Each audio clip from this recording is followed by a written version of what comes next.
మన ప్రభు అయిన యేసుక్రీస్తు నామములో మీ అందరికీ నా వందనాలండి. ఈరోజు దేవుని వాగ్దానం వచ్చి మత్తయి సువార్త 7వ అధ్యాయం 7వ వచనం ఏమనుందండి? అడుగుడి మీకు ఇవ్వబడును, వెదుకుడి మీకు దొరుకును. అడుగుడి మీకు ఇవ్వబడును, వెదుకుడి మీకు దొరుకును అనగా ఏమి?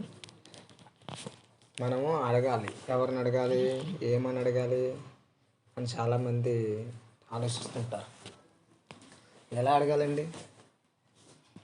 తెల్లవారుజామున అడగచ్చు, మధ్యాహ్నం అడగచ్చు, సాయంత్రం అడగచ్చు.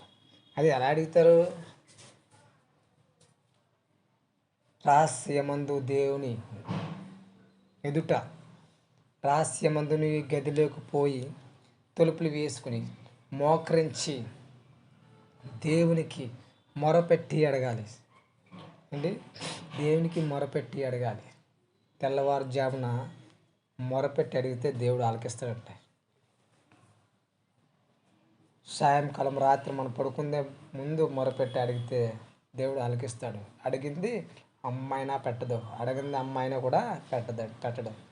అందుకని మనం అడిగితే కనుక దేవుడు కంపల్సరిగా చేస్తాడని నేను నమ్ముతున్నాను. మీరు కూడా నమ్ముతారని ఆశిస్తున్నాను. అందరికీ వందనాలండి.